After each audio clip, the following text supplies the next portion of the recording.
What it do to a game. So bringing you a new video. I told you I'm trying to give you at least once a week. So today we will talk about my Prodigy 5-inch Springfield. So I thought that, you know, when everybody on YouTube was talking about they had problems, this, that, and the third. So when I got mine, I went ahead and put, I want to say 500, maybe 600 rounds through it. And the only problem that I had with this was out of 600 rounds, I had like 20 light primer strikes. Only light primer strikes. I had no failure to feeds, no failure to eject. Everything ran flawless other than the light primer strike. So just a review or recap of everything I've done to it. Let's get into it. So far, Surefire 300, Hollow Sand 507C. And if you have the regular plate, which I do have the original plate, if you shim off the first 2 notches on it, the factory plate, that's for the whack Springfield optic plate that they have for it. If you notch off the 2 front notches with a Dremel, you can fit the K footprint on it with no problem. So let's go. I went and did some EG. So I got Atlas flat medium silver trigger. I did stainless steel screws. I did an EGW extended, slightly extended takedown. You can see, rest your finger there. I did the beaver tail from EGW as well as their heavy machine mainspring, give you a little weight. Staccato magwell that I'm brushing off the black to get it silver, so I can, get it silver.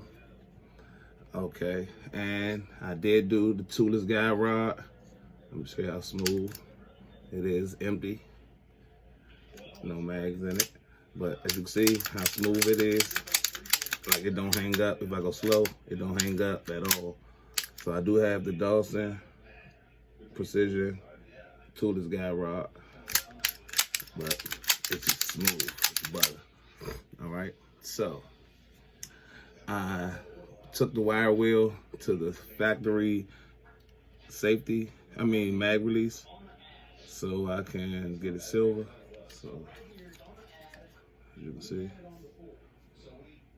I plan on my next upgrade I plan on doing is the Atlas safeties, because these, when I'm shooting it, they are a little sharp on the edges, so it does cut into your finger a little bit. So, but I'll show you what else I have for it. So we have that. So for that light primer strike, I did get the Dawson Precision from Atlas though, and it's the extended firing pin.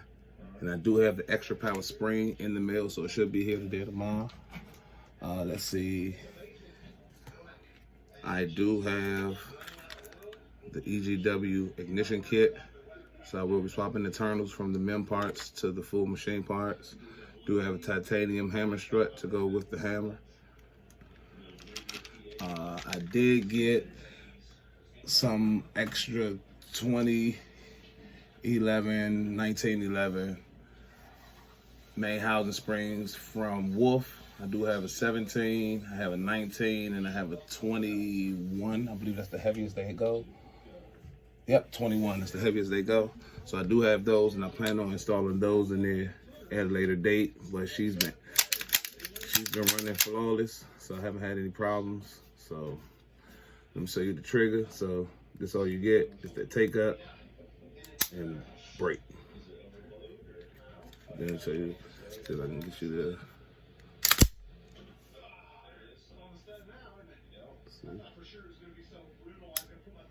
reset. It's nice.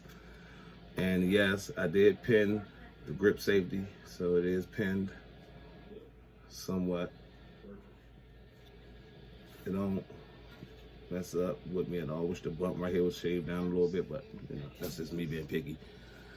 Let's see. So, you know, it comes with your door mag. Your door mag. So 17. Then you comes with 20. So I got like 6 20 round magazines. As you can see, I did my counts. Then I had one of the 26 magazines. And one thing I learned, because I thought I was gonna have a problem with the magazines, which I had no problems. So I had got some extra. I got some extra followers from Staccato and some from Atlas. And when I'm about to install it, I noticed that these has the Staccato followers already in them. So I guess Springfield listened to everybody and they fixed their problems that they had wrong with them. So kudos and shout outs to Springfield for fixing that problem. And when it's all said and done, I am going to be into this firearm to roughly about the entry level of Staccato. And for those in the comments, before you get in the comments and say, why don't you just get a Staccato? I do have a Staccato P that's fully decked out that I put, like, it came out to around about, I say, 4,100. And I do have a stealth arm platypus that you will see in the video coming up soon. But this video is about the Prodigy. And this is a great platform that you can start out with, and you can go to the moon with it. Just know that you will be changing out some parts, but there's nothing wrong with that. Change out the parts, put some long-lasting parts in there like EGW, the ignition kit, and I plan on sending it to Skip Guns so I can get them to track top this, as well as get that plague on there. Gotta have that plague. But she's just smooth. And once again, it's only been 600 rounds roughly through this gun. So I've shot this past Saturday. I went and shot, and it was cold as balls outside. And I ran, I want to say 200 rounds through it. Only had one light primer strike, so I was happy about that. And if you like the hat, as you can see, this is where I work at. SSG Tactical is in Southern Virginia. So if you want any top of the line firearms, we do carry them. But she's just beautiful. So that's what we have about Prodigy, aka I thought I was gonna name it the Prodigy, the problem child, but I didn't have any problems besides light primer strikes, which that will be fixed in the upcoming future, real near. So until next time, stay strapped, stay safe, always train. Until next time, I'm out.